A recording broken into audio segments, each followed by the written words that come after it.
একটু আমাকে জানাও সাউন্ড ভিডিও ক্লিয়ার আছে কিনা। ওকে, সাউন্ড ভিডিও ক্লিয়ার আছে। সো আমরা খুব দেরি না করে ক্লাস শুরু করব আজকের। একটু 11টা বাজে। আজকের ক্লাসটা একটু লেংদি হবে কারণ তোমরা জানো দুইটা চ্যাপ্টার। এখন দুইটা চ্যাপ্টার বললে আসলে দুইটা চ্যাপ্টারের কথা না, কথা হচ্ছে তোমাদের সবচেয়ে অপছন্দের কিছু চ্যাপ্টারের মধ্যে একটা। যেমন ইন্টারমিডিয়েট লেভেলে জুলজিতে যদি বলে যে ভাইয়া সবচেয়ে অপছন্দের চ্যাপ্টার কোনটা, আমার মনে হয় ঘাস ফড়িং অবশ্যই মানে একটা হেলদি কম্পিটিশন দেয় আর কি, যে একদম সবচেয়ে অপছন্দের মধ্যে প্রথম দিকে আসার জন্য একটা হেলদি কম্পিটিশন দেয় ঘাস ফড়িং।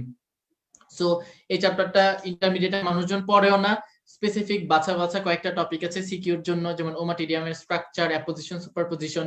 তো এগুলো সবাই পড়ে হচ্ছে গিয়ে পার পেয়ে যাওয়ার চিন্তা ভাবনা করে। বাট এখন যেহেতু অ্যাডমিশন সময়, প্রতিটা চ্যাপ্টারে অ্যাডমিশনের জন্য ইম্পর্টেন্ট, এবং ঘাসফড়িং থেকে লাস্ট 5-6 বছর ধরে এবং এর আগে যখন সিলেবাসে তেলাপোকা ছিল তখন থেকেও খুব সিরিয়ালি রেগুলারলি প্রশ্ন আসছে এই চ্যাপ্টার থেকে। সো তোমাকে খুব ভালো করে চ্যাপ্টারটা পড়তে হবে। আমি আজকে ক্লাসে ইন ডিটেইলস পড়িয়ে দিব। যা যা লাগবে সবকিছু ক্লাসের স্লাইডে দাগ দেওয়া থাকবে, তুমি তোমার বইয়ে ওভাবে দাগ দিয়ে নিবা। সো ঘাস ফড়িং খুব ভালো করে পড়তে হবে, ঠিক আছে? এই ঘাস ফড়িং নিয়ে এত টেনশন করেন না। আমি তো দেখলাম আর কি, দু একজন কমেন্ট করছে ভাই একদিক দিয়ে পড়ি আরেক দিক দিয়ে ভুলে যাই। সো এই টেন্ডেন্সিটা বাদ দিতে হবে। হ্যাঁ, ঘাস ফড়িং। এবার গেল ঘাস ফড়িং এর কথা। সবচেয়ে কঠিন আমরা সেকেন্ড যে চ্যাপ্টারটা আজকে পড়বো সেটা হচ্ছে তোমার রুই মাছ। ঠিক আছে? তো রুই মাছ মোটামুটি ছোট একটা চ্যাপ্টার, খুব বেশি পড়া নাই। আমি এটার ক্ষেত্রেও তোমাকে দ্বিতীয় এবং তৃতীয় বইটা একবারে পড়িয়ে দিব। তোমার কাছে কম্পেনিয়ন বুক আছে, ঠিক আছে? তোমার কাছে কম্পেনিয়ন বুক আছে, ঠিক আছে? কম্পেনিয়ন বুকে সবকিছুই পাবা। আমি ক্লাসের স্লাইডে যা যা দেওয়া আছে সবকিছু কিন্তু কম্পেনিয়ন বুকে পাবা। সো এটা নিয়ে টেনশন করার কোনো দরকার নেই। যা যা পড়ানো হবে জাস্ট মনোযোগ দিয়ে শুনো। তোমার হচ্ছে গিয়ে বইয়ের পেজের মধ্যে একদম লাইন টু লাইন প্রত্যেকটা জিনিস দাগ দেওয়া আছে আমি যা যা বলবো।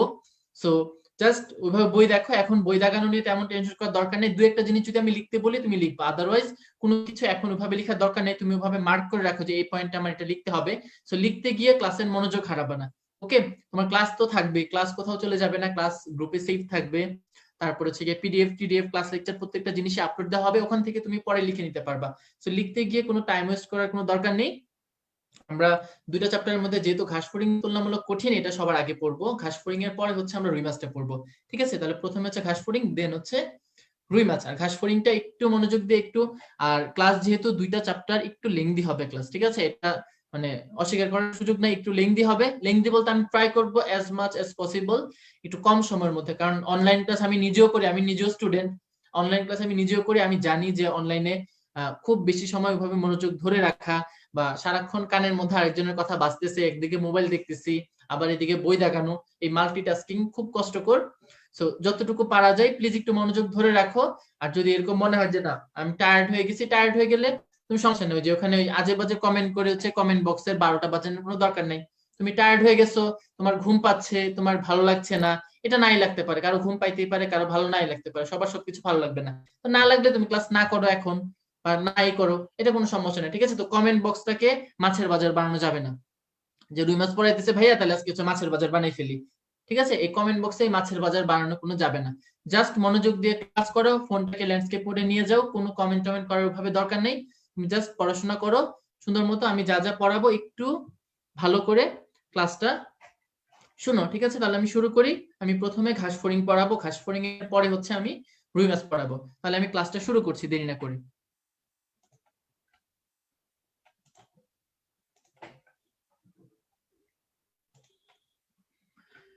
আচ্ছা, ঘাসফড়িং।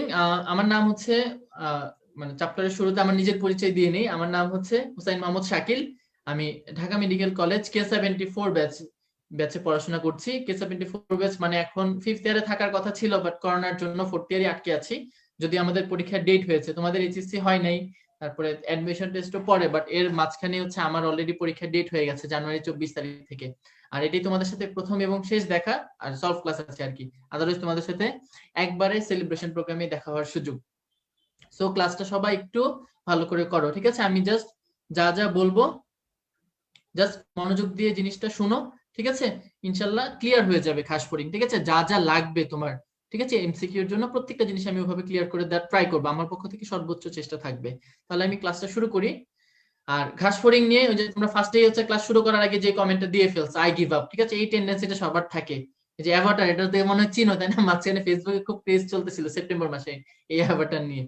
সো ঘাসফড়িং এই টেন্ডেন্সিটা বাদ দিতে হবে, ঠিক আছে, যে আমি চ্যাপ্টারটা পড়বো না, এই টেন্ডেন্সিটা যাতে রাখা যাবে না। আজকের পরে সবাই খুব ভালো করে চ্যাপ্টারটা পড়ে ফেলবে, ইনশাআল্লাহ একটা ভালো প্রিপারেশন হয়ে যাবে খাস ফড়িং এর উপর, ঠিক আছে। আর ইনশাআল্লাহ ক্লাসে যা পড়াবো এর মধ্যে থেকেই তোমার কোশ্চেন থাকবে, ভর্তি পরীক্ষার মধ্যেও ইনশাআল্লাহ কমন পড়ে যাবে ইনশাআল্লাহ, ঠিক আছে, প্রতি বছর কমন পড়ে।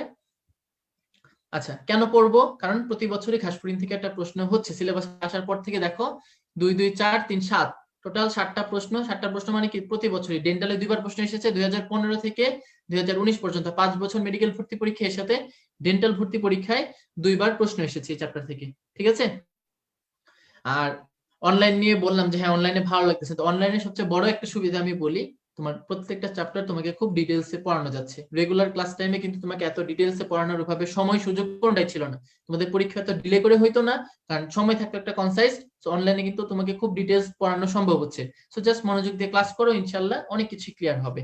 ওকে, তাহলে আমরা আর ম্যাটেরিয়ালস এর ব্যাপারে আজমল স্যারের বইটা রাখো, কালার এডিশন, যদি সেপ্টেম্বর এডিশন থাকে খুবই ভালো, না থাকলেও অ্যাটলিস্ট 19 এর এডিশনটা লাগে। সাথে একটা কালার পেন রাখো, অ্যাটলিস্ট যে আমি যেগুলো বলছি তুমি একটা স্পেসিফিক পেন দিয়ে দাগাবা, ঠিক আছে। আর সবকিছু যাতে তোমার নিজের দাগের সাথে ক্লাসের দাগ ওভাবে ওভারল্যাপ না করে, ঠিক আছে। পরে ডিভিশন দেওয়ার সময় তখন কিন্তু টেনশনে পড়ে যাবা, কারণ অনেকে আছে পড়তে পড়তে মনে হয় বইয়ের সব লাইনই দাগাই ফেলে। সো এই জন্য একটা স্পেসিফিক লাইন দিয়ে পেন দিয়ে দাগাবা, যাতে ভাইয়া আপু কি পড়াইছে সেটা তুমি আইডেন্টিফাই করতে পারো, যাতে ওই শর্ট করে রিভিশন দেওয়ার সময় তখন তোমার একটা সুবিধা হয়। আর ক্লাস শেষে সবকিছুর পিডিএফ জেপিজি দিয়ে দেওয়া হবে, এটা নিয়ে কোনো টেনশন করার দরকার নাই। ওকে, আচ্ছা তাহলে আমরা মূল ক্লাসে চলে যাই। ঘাস ফড়িং, ঠিক আছে। তো ঘাস ফড়িং কি একটা পতঙ্গ, ঠিক আছে, এটা আমরা জানি। তো এই পতঙ্গদের মধ্যে ইনসেক্টা, ঠিক আছে, এন্টোমোলজি বলা হয়। পতঙ্গ নিয়ে যে আলোচনা বিজ্ঞানের শাখা তাকে বলে এন্টোমোলজি, এটার নাম শুনে থাকার কথা। তো এন্টোমোলজিরই একটা সাব ব্রাঞ্চ হচ্ছে অর্থোপটেরোলজি, যেখানে অর্থোপটেরা গোত্রের প্রাণীদের নিয়ে আলোচনা করা হয়। অর্থোপটেরা অর্ডারের হচ্ছে গিয়ে মানে গোত্র না, ঠিক বর্গ, অর্থোপটেরা বর্গের শ্রেণীদের নিয়ে আলোচনা করা হয়, এটা কি বলে অর্থোপটেরোলজি। সো এই অর্থোপটেরোলজিতে আলোচনা করা হয় 3টা বিষয় নিয়ে, একটা হচ্ছে ঘাস ফড়িং, একটা পঙ্গপাল, একটা ঝিঝি পোকা। তাহলে সবাই এখনই মুখস্থ করে নাও কি কি অর্থোপটেরোলজিতে আলোচনা করা হয়, 3টা জিনিস নিয়ে, ঘাস ফড়িং, পঙ্গপাল, ঝিঝি পোকা। কি বললাম, আবার রিপিট করছি, ঘাস ফড়িং, পঙ্গপাল এবং ঝিঝি পোকা। ওকে, তারপর আমরা চলে আসি আজমল স্যারের মূল বইয়ের পড়াতে।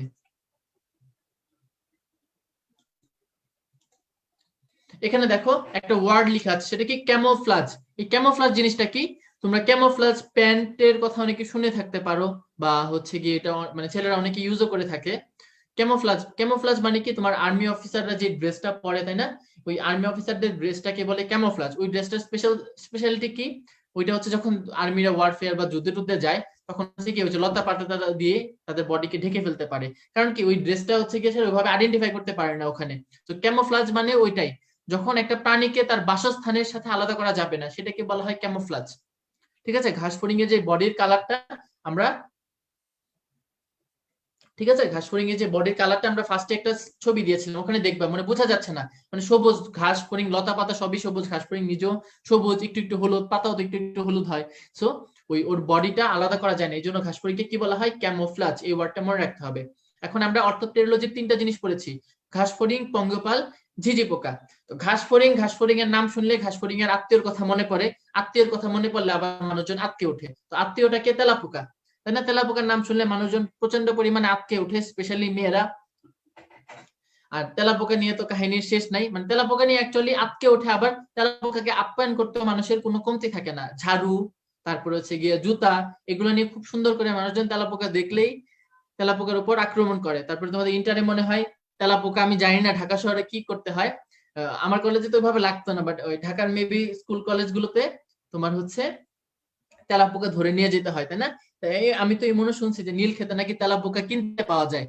সো তেলাপোকা আমাদের কনসার্ন না, তেলাপোকার চিন্তা ভাবনা করার দরকার নেই, যেটা আমাদের লাগবে সেটা হচ্ছে ঘাস ফড়িং, ঠিক আছে। তো ঘাস ফড়িং থেকে আমরা অর্থোপটেরোলজির সেকেন্ড প্রাণীটা পড়েছি কি, সেকেন্ড প্রাণীটা পড়েছিলাম পঙ্গপাল।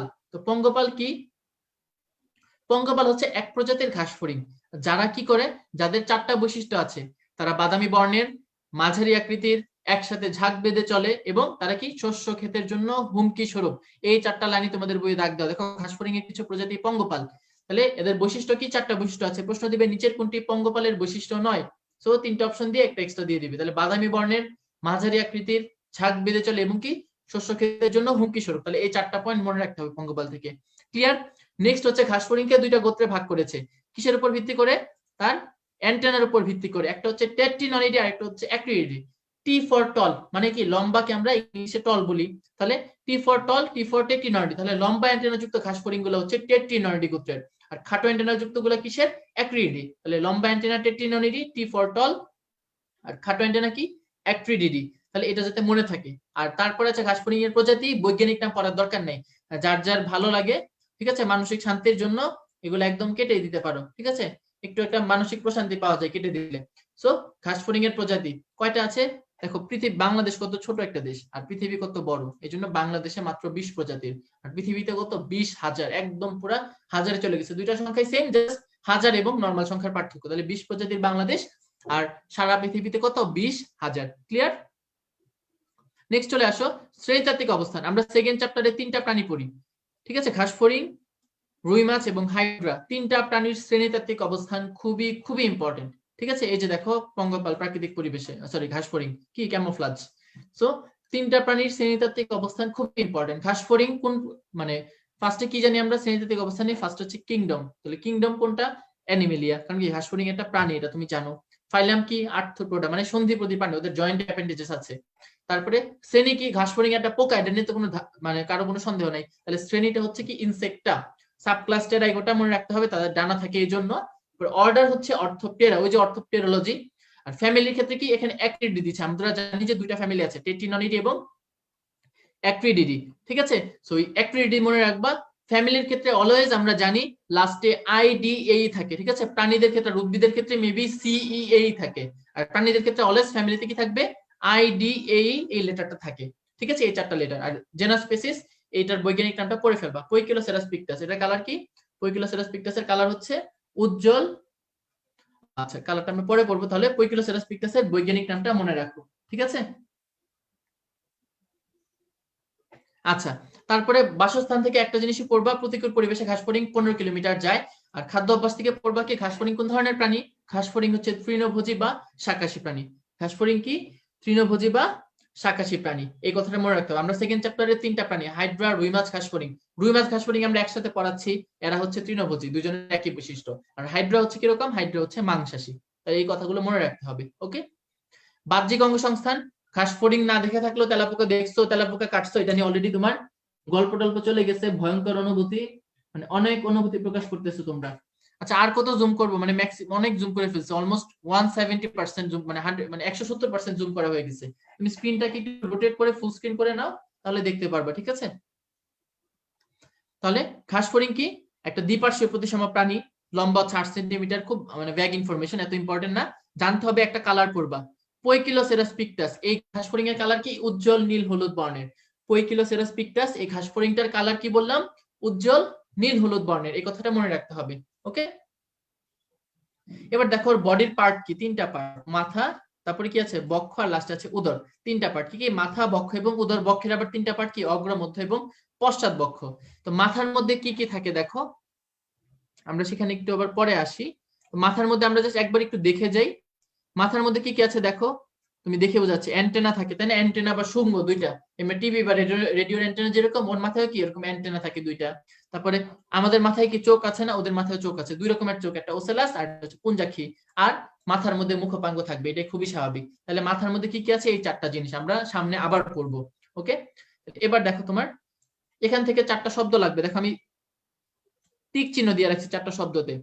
Cuticle, hypodermis, স্ক্লেরাইড, সূচার। ঘাস ফড়িং এর সারা দেহ কি যুক্ত? কাইটিন যুক্ত, কিউটিকল আবৃত। তাহলে এই কথাটা মনে রাখবা। বহিঃকঙ্কাল, হাইপোডার্মিস নিঃসৃত পদার্থের সৃষ্ট। তাহলে বহিঃকঙ্কাল কি নিঃসৃত পদার্থে? হাইপোডার্মিস। প্রতিটা দেহখণ্ডকে কি গঠন করেছে? স্ক্লেরাইড। আর স্ক্লেরাইড গুলো কি দ্বারা সংযুক্ত? সূচার। ঠিক আছে? ঘাস ফড়িং এর সারা দেহ কাইটিন যুক্ত, কিউটিকল আবৃত, বহিঃকঙ্কাল হাইপোডার্মিস নিঃসৃত পদার্থের সৃষ্ট। কি গঠন করেছে? স্ক্লেরাইড। আর স্ক্লেরাইড গুলো কি দ্বারা সংযুক্ত? সূচার দ্বারা, ঠিক আছে? এখন দেখো ঘাস ফড়িং এর বডিকে 3টা ভাগে ভাগ করেছে। একটা হচ্ছে মস্তক, বক্ষ, উদর। আমরা যে একটু আগে ছবিতে দেখলাম, মস্তকে কি কি থাকে দেখো? পুঞ্জাক্ষী ওখানে ছিল না, সাথে ওসেলাসের কথা বলা নেই, অ্যান্টেনাও ছিল, আর মুখপাঙ্গ, সাথে ওসেলাস আছে। তাহলে তারপরে বক্ষে কি থাকে? পা এবং ডানা। আর উদরে থাকে শ্বাসরন্ধ্র এবং জননাঙ্গ। তাহলে এই জায়গাটা দাগ দিয়ে নাও, কোন অংশে কি কি থাকে এটা মনে রাখতে হবে, ঠিক আছে? কোন অংশে কি কি পাওয়া যায় এটা মনে রাখতে হবে। আমরা চলে আসি ইন্ডিভিজুয়াল ডেসক্রিপশন। ফার্স্ট পার্ট হচ্ছে মস্তক।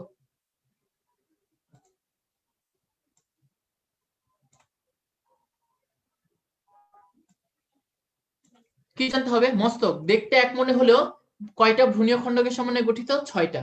তাহলে দেখতে এক মনে হলেও ঘাসফড়িং এর মস্তক 6টি ভ্রূণীয় খণ্ডকের সমন্বয়ে গঠিত, এই ওয়ার্ডটা মনে রাখতে হবে। তারপর আকৃতি কেমন? দেখতে নাশপাতি আকৃতির। আর ধরনটা হচ্ছে হাইপোগনেথাস। দুইটা ওয়ার্ড মনে রাখো, আকৃতি বললে নাশপাতি, বাট ধরন বললে হাইপোগনেথাস। অর্থাৎ তার মুখছিদ্র নিম্নমুখী। আমাদের মুখছিদ্র কি একদম সামনাসামনি, ওর ক্ষেত্রে নিম্নমুখী থাকে, ঠিক আছে, এজন্য বলে হাইপোগনেথাস। তাহলে আকৃতি বলে নাশপাতি, ধরন বললে হাইপোগনেথাস। তারপরে মস্তকের বহিঃকঙ্কালকে বলা হয় হেড ক্যাপসুল বা এপিক্রেনিয়াম।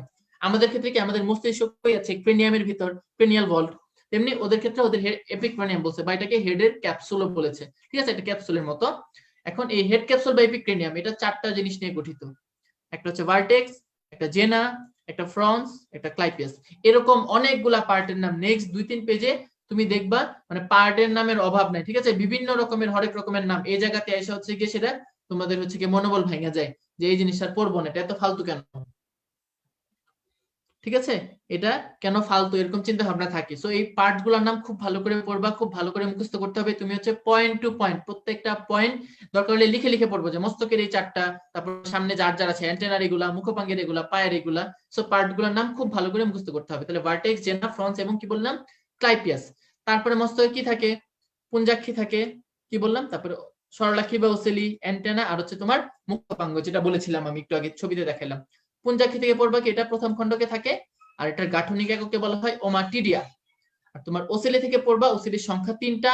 এগুলো কি থাকে? 2টা পুঞ্জাক্ষীর মাঝখানে থাকে 3টা ওসেলি। আর এটার কাজ কি? এর ভিতর আলোক সংবেদী কোষ থাকে, যার কাজ কি? তারা হচ্ছে রেটিনার মতো কাজ করে। ওসেলির যে আলোক সংবেদী কোষ, তারা কার মতো কাজ করে? তারা হচ্ছে তোমার রেটিনার মতো কাজ করে, ঠিক আছে। আর অ্যান্টেনা থেকে পড়তে হবে, অ্যান্টেনার আরেক নাম কি? শুঙ্গ। অ্যান্টেনার অংশ 3টা, স্কেপ, পেডিসেল এবং ফ্লাজেলাম। অ্যান্টেনার অংশগুলো কি কি? স্কেপ, পেডিসেল এবং কি বললাম? ফ্লাজেলাম, ঠিক আছে, স্কেপ, পেডিসেল এবং ফ্লাজেলাম, এই 3টা অংশের নাম। তাহলে প্রশ্ন দিবে নিচে কোনটি অ্যান্টেনার অংশ নয়, সেটাই উত্তর হবে, এটা ছাড়া যেটা থাকবে। এই ফ্লাজেলামের খণ্ডক থাকে 25টা, আলিম স্যারের বইয়ে বলেছে 20টা। তাহলে এই কথাটা মনে রাখতে হবে, ফ্লাজেলাম কত খণ্ডক? 25টা। অপশনে যদি 2টাই থাকে আমরা 25টাই দিব, বাট যদি তোমার 20টা থাকে আর 25টা না থাকে, তখন আমরা বুঝবো প্রশ্নটা আলিম স্যারের বইয়ের, তখন 20টা থাকবে। বাট আদারওয়াইজ 2টাই যদি থাকে 25ই থাকবে, কারণ 2টা একসাথে থাকার চান্স অনেক বেশি। সো প্রশ্ন যেহেতু আলিম স্যার আজমল স্যার থেকে হয়, আজমল স্যার দাগাই দিবা, ঠিক আছে, 25টা।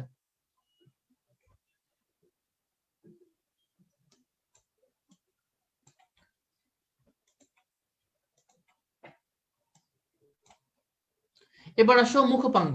মুখপাঙ্গ থেকে কি পড়তে হবে? ঘাসফড়িং এর মুখপাঙ্গটা কি খায়? ঘাসফড়িং কি তৃণভোজী, সে হচ্ছে কচি পাতা, কাণ্ড, এগুলো হচ্ছে চাবায় চাবায় খায়। এই জন্য তাদেরকে কি বলে? চর্বণ উপযোগী বা ম্যান্ডিবুলেট মুখপাঙ্গ বলে। টোটাল 5টা অংশ কি কি? ল্যাব্রাম, ম্যান্ডিবল, ম্যাক্সিলা, ল্যাবিয়াম এবং হাইপোফ্যারিংস। তাহলে ঘাসফড়িং এর মুখপাঙ্গকে কি বলে? চর্বণ উপযোগী বা ম্যান্ডিবুলেট মুখপাঙ্গ। কয়টা অংশ সমন্বয়ে গঠিত? 5টা। কি কি? ল্যাব্রাম, ম্যান্ডিবল, ম্যাক্সিলা, ল্যাবিয়াম এবং হাইপোফ্যারিংস। ল্যাব্রাম মানে কি? উপরের ওষ্ঠ। তারপরে 2 নাম্বার পার্ট হচ্ছে তোমার ম্যান্ডিবল। ম্যান্ডিবল থেকে কি কাজ করবা? খাদ্য কেটে চিবানোয় সাহায্য করে। তোমার আমাদের ক্ষেত্রে কি? আমাদের নিচের চল বা ম্যান্ডিবল কাজ কি? এই যে আমরা যে খাবার খাচ্ছি, কত শক্ত শক্ত খাবার খাচ্ছি, বাট ওগুলোকে সুন্দর করে চাবাইতে পারতেছে, তাহলে এই চাবানোর কাজটা কি করে? ম্যান্ডিবল।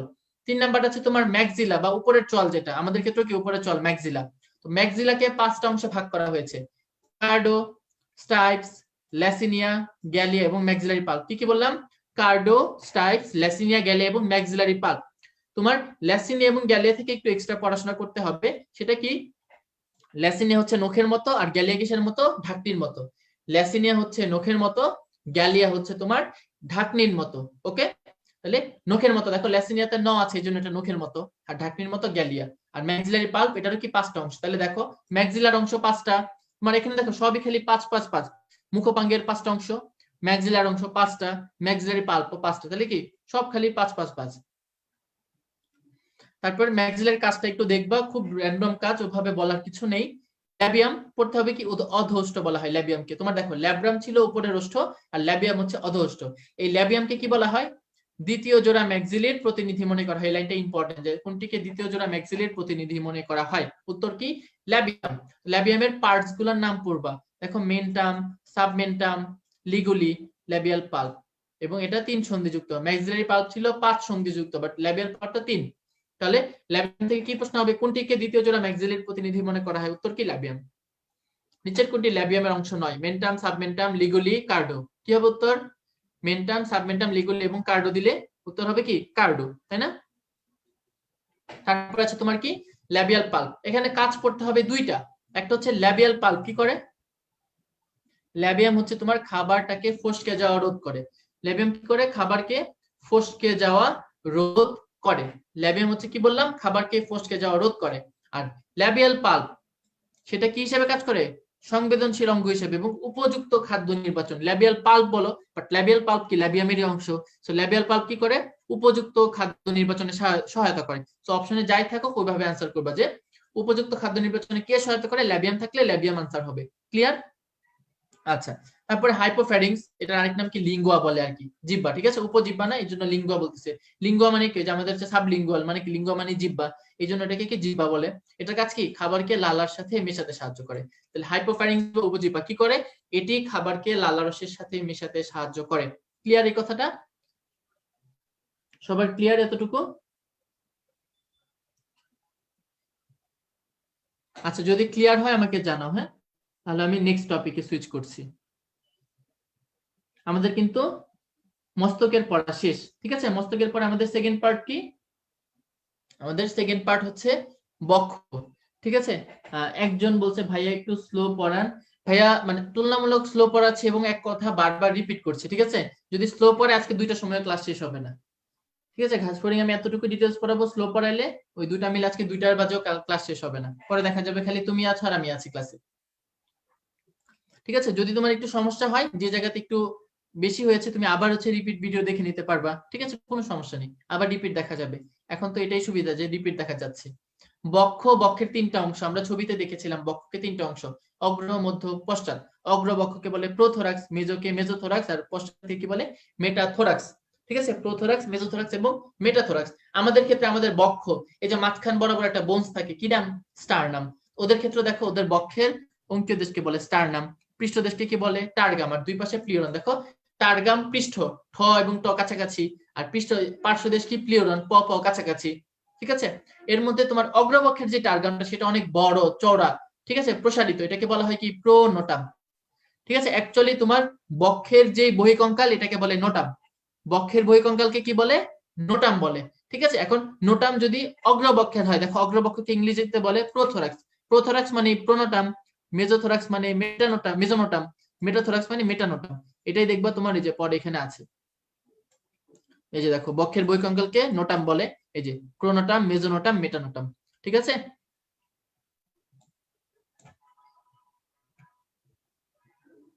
তারপরে বক্ষে কি থাকে, 3টা জিনিস থাকে। এই যে দেখো শ্বাসরন্ধ্র, ডানা, আর হচ্ছে পা। শ্বাসরন্ধ্র নিয়ে আমরা পরে পড়বো।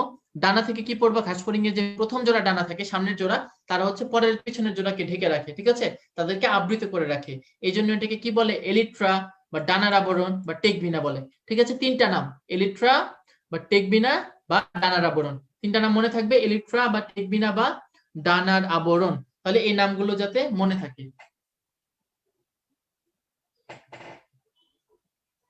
ঠিক আছে, আচ্ছা, তারপর হচ্ছে তোমার 3 নাম্বার অংশ, যেটা কি পা। পা কয় জোড়া থাকে, পা থাকে 3 জোড়া। ঠিক আছে, ঘাসফড়িং এর পা কয় জোড়া, পা হচ্ছে তোমার 3 জোড়া পা থাকে, আর ডানা ছিল কি 2 জোড়া। 3 জোড়ার মধ্যে কি কি আছে দেখো, কক্সা, ট্রোকেন্টার, ফিমার, টিবে এবং টার্সাস। প্রত্যেকটা পায়ের অংশ কয়টা, পায়ের অংশ হচ্ছে 5টা। পায়ের প, প মানে 5, 5টা অংশ কি কি, কক্সা, ট্রোকেন্টার, ফিমার, টিবে এবং টার্সাস। কি কি পার্ট, কক্সা, ট্রোকেন্টার, ফিমার, টিবে এবং টার্সাস। তাহলে 5টা পার্টের নাম মনে রাখবা। ওকে, আর টার্সাসের ছোট ছোট খণ্ডকে বলে টার্সোমিয়ার। ঠিক আছে, টার্সাসের ছোট খণ্ডকে কি বলে, টার্সোমিয়ার। তাহলে এই পার্টস গুলোর নাম আমাদের এখানে, পার্টস এর নাম পড়া এখানেই শেষ। ঠিক আছে, যত পার্টস আছে এগুলো শেষ এখানে। সবগুলো পার্টস তুমি খুব ভালো করে পড়বা, দরকার হলে খাতার মধ্যে 2-3 বার করে লিখবা। ঠিক আছে, যাতে কোনোটা ওভারল্যাপিং না হয়। পার্টস থেকে অনেক প্রশ্ন হয়, ঘাসফড়িং থেকে যা প্রশ্ন হয়েছে, সাধারণ পরিস্থিতি থেকে 3টা প্রশ্ন আসছে। মানে ঘাসফড়িং এর সবচেয়ে ইম্পর্টেন্ট পার্ট কি, আর এইখান পর্যন্ত ফার্স্ট পার্টটাই। ঠিক আছে, আর পা থেকে একটা এক্সট্রা কথা আমরা যেটা পড়বো, দেখো স্যালটোরিয়াল পা কি, এটা ঘাসফড়িং এর পায়ের যে ফিমার, আমাদের ক্ষেত্রে আমাদের পায়ের ফিমারেরটা কিরকম, ফিমারটা মাংসল না, ঘাসফড়িং এর পায়ের ফিমারটা কিরকম, একটু মাংসল। এই জন্য এই জন্য কি হয়, ঘাস ফড়িং হচ্ছে লাফায় লাফায় চলতে পারে, এই জন্য এটাকে কি বলে, স্যালটোরিয়াল পা বলে। এটা কোনটা, পশ্চাৎ বক্ষের যে পাটা, সেটাই হচ্ছে মূলত তাকে লাফায় লাফায় চলতে সাহায্য করে, এই জন্য এটাকে কি বলে, স্যালটোরিয়াল পা। ঠিক আছে, এই ওয়ার্ডটা যাতে মনে থাকে, এটা আলিম স্যারের বইয়ের ইনফরমেশন। আমরা এই পার্ট পড়ে ফেললাম, প্রোনোটাম, মেজোনোটাম, মেটানোটাম। এই জায়গাতে পড়তে হবে তোমার বক্ষ। ঠিক আছে, আমরা পড়েছিলাম না ঘাসফড়িং এর প্রতিটি দেহখণ্ড কি, ঘাসফড়িং এর দেহ কিছু স্ক্লেরাইট নিয়ে গঠিত, তেমনি এই বক্ষ, বক্ষ কি আছে, তিনটা, অগ্র, মধ্য, পশ্চাৎ বক্ষ। প্রত্যেকটা বক্ষে কি স্ক্লেরাইট থাকে, কয়টা করে, 11টা করে। প্রত্যেকটা বক্ষে দেখো 11টা করে স্ক্লেরাইট থাকে। এর মধ্যে টার্গামে থাকে 4টা, স্টারনামে 1টা এবং প্লিরনে 3 দুগুণে 6। টার্গামে 4, স্টারনামে 1, প্লিরনে কি 3 দুগুণে 6টি থাকে। টার্গামের গুলোর নামগুলো দেখো খুব সোজা, প্রিস্কুট, এই দেখো স্কুটাম, প্রিস্কুটাম, স্কুটাম, স্কুটেলাম, পোস্টকুটেলাম, সব কি খালি স্কুট যুক্ত ওয়ার্ড গুলো হচ্ছে টার্গামে। আর প্লিরনে গুলো দেখো ইপিস্টারনাম, ইপিমেরন, খালি ইপি আর হচ্ছে প্যারাটেরন। ঠিক আছে, তাহলে তুমি যদি খালি এটাই মনে রাখো, স্কুট স্কুট মানে স্কুট শব্দ যুক্ত গুলো হচ্ছে টার্গামের স্ক্লেরেট, এগুলো কি অটোমেটিক চলে যাবে, টার্গামের কিছু নাই নাম দেওয়া, আর প্লিরনে গুলো এমনি মনে থাকবে। তাহলে তাহলে স্কুট থাকলে সেটা কি, টার্গামের স্ক্লেরেট। এবার আসো উদর, উদর থেকে কি পড়তে হবে, উদরে কয়টা খণ্ডক থাকে, উদর মোট 11টি খণ্ডকের সমন্বয়ে গঠিত। তাহলে কি বললাম, উদর মোট 11টি খণ্ডকের সমন্বয়ে গঠিত। তারপর জানতে হবে উদরে কোনো প্লিউরন থাকে না, তাহলে কি নাই, উদরে কোনো প্লিউরন নাই, এবং প্রথম উদরের খণ্ডকটি হচ্ছে অসম্পূর্ণ। এই 3টা লাইন সত্য মিথ্যা দিবে, নিচের কোনটি উদরের জন্য সঠিক নয়। উদরে 11টি খণ্ডক থাকে, কোনো প্লিউরন থাকে না, প্রথম উদরীয় খণ্ডকটি অসম্পূর্ণ, সাথে একটা এক্সট্রা পয়েন্ট দিয়ে উত্তর করতে হবে। ওকে, তাহলে যেটা এক্সট্রা থাকবে সেটাই উত্তর। উদরে কি থাকে, টিম্প্যানাম, ওদের শ্রবণ থলি, এটা হচ্ছে উদরে থাকে, এটা প্রথম খণ্ডকে। তারপর শ্বাসরন্ধ্র থাকে, সেটা আমরা পরে পড়বো। পায়ু এবং বহির্জননাঙ্গ থেকে পড়তে হবে কি, পুরুষে থাকে অ্যানাল সার্কাস, যেটা 10ম খণ্ডকে, আর স্ত্রীতে থাকে হচ্ছে ওভিপোজিটর, যেটা 8ম এবং 9ম খণ্ডক মিলে। তো ওভিপোজিটর নিয়ে একটু কথা আছে, তুমি এই যে টেবিলটাতে দেখো তো ওভিপোজিটর নিয়ে কি বলা, স্ত্রী ঘাসফড়িং এর 9ম খণ্ডকে থাকে এটা। তাহলে এখানে 8ম 9ম, এখানে 9ম, কি করব, প্রশ্ন টেবিল থেকে হওয়ার চান্স বেশি, এবং টেবিল থেকে যদি হয় তখন কি অপশনে তোমার থাকবে ওভিপোজিটর কোথায় অবস্থিত, 7, 8, 9, 10। আর যদি এখান থেকে হয় তখন কি দিবে, ওভিপোজিটর কোন কোন খণ্ডকের সমন্বয়ে গঠিত, সপ্তম, অষ্টম, অষ্টম, নবম, নবম, দশম, 11, 12, তাই না? তাহলে তোমার ওইভাবে তুমি অপশন দেখে আনসার করবে। যদি একসাথে দুটো অপশন থাকে অষ্টম নবম দাগাবা, বাট সিঙ্গেল অপশন থাকলে কি দাগাবা, নবম খণ্ডক। ওকে, এটা যাতে মনে থাকে। আর পুরুষ ঘাসফড়িং এবং স্ত্রী ঘাসফড়িং এ কি পড়বা দেখো, নিম্ন শ্রেণীর প্রাণী যারা আছে এদের ক্ষেত্রে পুরুষ সবসময় ছোট হয়, নিম্ন শ্রেণীর প্রাণীগুলোতে কি হবে, তোমার পুরুষগুলো হচ্ছে ছোট হয়।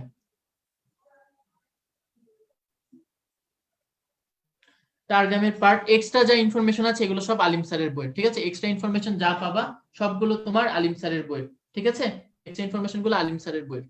আচ্ছা, পুরুষ ঘাসফড়িং এবং স্ত্রী ঘাসফড়িং, পুরুষ ঘাসফড়িং কি আছে, কি বললাম, নিম্ন শ্রেণীর প্রাণীতে সব হচ্ছে ছোট খাটো, তাহলে দেখো পুরুষ ঘাসফড়িং আকারে ছোট, স্ত্রীটা বড়, উদর সরু, উদর প্রশস্ত, পা খাটো, পা লম্বা, স্ত্রীর ক্ষেত্রে, মানে কি স্ত্রীর ক্ষেত্রে প্রত্যেকটা জিনিসই কিন্তু বেশি, তাই না, বা বড়। তাহলে এই পয়েন্টগুলো মনে রাখতে হবে। পুরুষের ক্ষেত্রে একটা এক্সট্রা জিনিস থাকে, এই যে 10ম খণ্ডকে অ্যানাস থাকে, অ্যানাস থেকে অ্যানাসের উপর থেকে আরেকটা জিনিস বের হয়, যেটা হচ্ছে কি 11তম খণ্ডক পর্যন্ত এক্সটেন্ড হয়, সেটাকে বলা হচ্ছে সুপ্রা অ্যানাল প্লেট। এই যে দেখো এই লাইনটা একটু, সুপ্রা অ্যানাল প্লেট, এটার অবস্থান হচ্ছে 11তম খণ্ডকে। এই খণ্ডকের অবস্থানগুলো পড়তে হবে, ঠিক আছে। তোমার দেখবা কম্পেনিয়ন বুকের মধ্যে তোমার একটা ক্লাস নোট পোরশনে সকল খণ্ডক, যত যত খণ্ডক আছে তোমার বইয়ে, প্রত্যেকটা খণ্ডক, ঠিক আছে, প্রত্যেকটা খণ্ডক আমি হচ্ছে কি একটা বক্সে দিয়ে দিয়েছি, ওই বক্স থেকে তোমরা সব খণ্ডক একবারে পড়ে ফেলবা, ঠিক আছে। এবার হচ্ছে আমাদের স্পট এক্সাম 1, আমরা এতক্ষণ যা পড়লাম চট করে এখান থেকে আনসার করে ফেলো। 4টা প্রশ্ন আছে, আমি আনসার চেক করছি তোমাদের। স্পট এক্সাম 1, 4টা প্রশ্ন আছে, আমি তোমাদের আনসার গুলো চেক করি।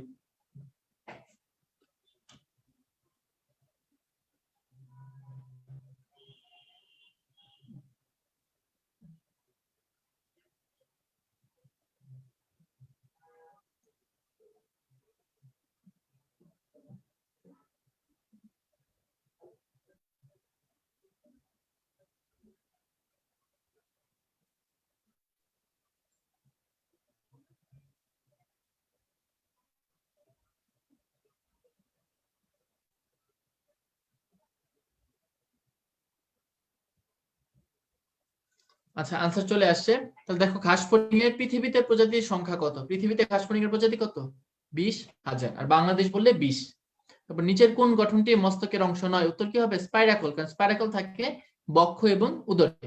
তারপর উপযুক্ত খাদ্য নির্বাচনে কে সহায়তা করে? উত্তর কি? ল্যাবিয়াম, কারণ ওখানে ল্যাবিয়াল পাল্প আছে যেটা সংবেদী অঙ্গ হিসেবে কাজ করে। আর লাস্ট যেটা আছে, নিচের কোনটি ঘাসফড়িং এর মুখপাঙ্গের অংশ নয়? কি হবে এটার উত্তর? এটার উত্তর হবে ফ্যারিংস, কারণ ওর মুখপাঙ্গে থাকে হচ্ছে হাইপোফ্যারিংস। ঠিক আছে, আমি ইচ্ছা করে আগের অপশনেও ফ্যারিংস দিয়েছি, কেউ ভুল করে কিনা, বাট কেউ ভুল করে নাই, সবাই পেরেছে প্রত্যেকটা answer. Thank you so much, সবাই পেরেছে, থ্যাংক ইউ। আচ্ছা, আমাদের নেক্সট পার্ট সেটা হচ্ছে ঘাসফড়িং এর পৌষ্টিকতন্ত্র। তো পৌষ্টিকতন্ত্রের এখানে যে পড়াটুকু আছে এটা হচ্ছে আমি এখানে লিখে দিয়েছি, তোমরা ক্লাস শেষে এই প্রত্যেকটা জিনিস এই জায়গার মধ্যে লিখে নিবা। ঠিক আছে, এটা আমি প্রত্যেক বছর লিখাই দেই, এবং লাস্ট ইয়ার 2টা প্রশ্ন আসে পৌষ্টিকতন্ত্র থেকে, প্রত্যেকটা প্রশ্ন এই জায়গা থেকে আসে, যা যা লিখাই দেওয়া হয়েছে এর মধ্যে থেকে আসছে। ঠিক আছে, তাহলে পৌষ্টিকতন্ত্র, যে কোনো প্রাণীর পৌষ্টিকতন্ত্রের কি অংশ? 2টা অংশ, পৌষ্টিক নালী এবং পৌষ্টিক গ্রন্থি। কি বললাম? পৌষ্টিক নালী এবং পৌষ্টিক গ্রন্থি। ঠিক আছে, নালী কি থাকবে? একটা টিউব যেটাতে খাদ্য প্রবাহিত হবে, আর তোমার পৌষ্টিক গ্রন্থি থাকবে যে কি প্রবাহিত খাদ্যটাকে হচ্ছে গিয়ে সেটা তোমার ক্ষুদ্র ক্ষুদ্র এককে ভেঙে পরিপাক সম্পন্ন করবে। ঠিক আছে, তাহলে ওর ক্ষেত্রে ওর পৌষ্টিক নালীর কয়টা অংশ? 3টা। পৌষ্টিক গ্রন্থির অংশ কয়টা? 3টা। পৌষ্টিক নালীর অংশগুলো দেখো কি? স্টোমোডিয়াম, মেসেন্টেরন, প্রোক্টোডিয়াম। স্টোমোডিয়াম দন্তা স দিয়ে মিল আছে, তাই না? স মানে সামনে, এই জন্য অগ্রপৌষ্টিক নালী স্টোমোডিয়াম। ম মানে মাঝখানে, এই জন্য মধ্যপৌষ্টিক নালী কোনটা? মেসেন্টেরন। আর প মানে প্রোক্টোডিয়াম, সেটা কি? প মানে পিছনে। এখন অংশগুলোর নাম পড়তে হবে। স্টোমোডিয়ামের অংশগুলো দেখো, তুমি দেখলেই এমনি চিনবা, মুখচিত্র, গলবিল, গ্রাসনালী, ক্রপ, গিজার্ড। আর প্রোক্টোডিয়ামের অংশগুলো খেয়াল করো, এগুলো কি? সব অন্ত্রের অংশ, ইলিয়াম, কোলন, রেকটাম, পায়োছিদ্র। বাচ্চা তুমি যদি, তোমার যদি ছন্দ লাগে তুমি হচ্ছে মনে রাখতে পারবা। ঠিক আছে,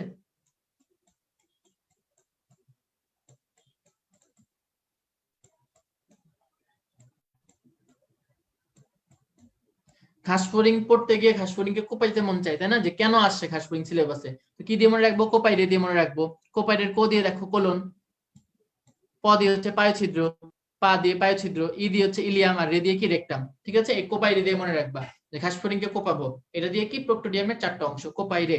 তারপর আসো তোমার মেসেন্টেরন, এখান থেকে একটু এক্সট্রা পড়তে হবে, সেটা কি? মেসেন্টেরন তোমার স্টোমোডিয়াম এবং প্রোক্টোডিয়াম দুইটাই উদ্ভূত হয় তোমার একটোডার্ম থেকে, বাট মেসেন্টেরনটা এটা উদ্ভূত হয় কোত্থেকে? মেসেন্টেরনটা উদ্ভূত হয় তোমার এন্ডোডার্ম থেকে।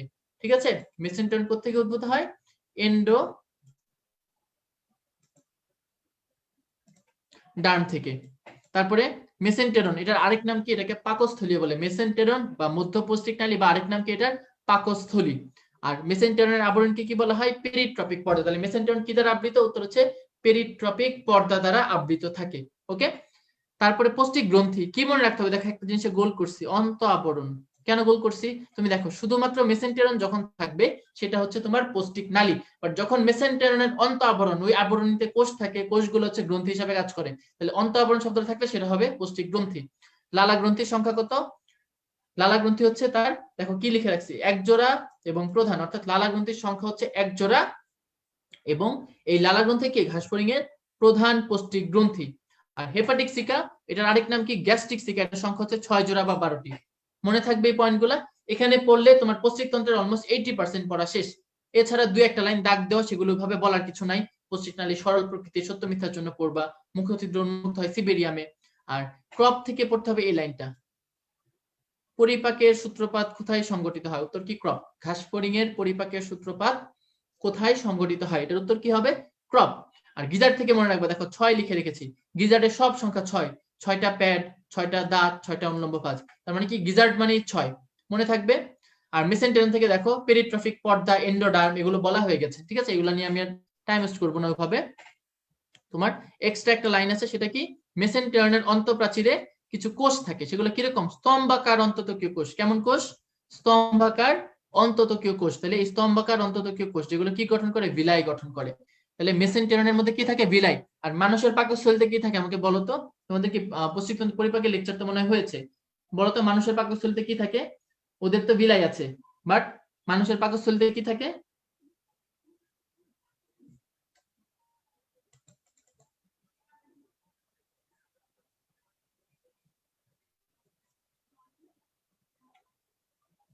তোমরা স্ক্রিনটাকে ফুল স্ক্রিন করে নাও না।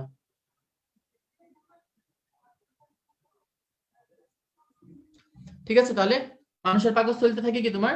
মানুষের পাকস্থলীতে থাকে হচ্ছে রুগী, তাই না? তোমরা কমেন্ট করেছো অলরেডি। আর ওর ক্ষেত্রে কি থাকে ভিলাই। আর আরেকটা জিনিস আছে সেটা কি মাইক্রোভিলাই, যেটা মানুষের ক্ষুদ্রান্তে থাকে। ওকে, প্রোটোডিয়াম থেকে কিছু ভাবে পড়ার নাই। ইলিয়ামে খাদ্য রস হয়। রেকটামের কাজ কি?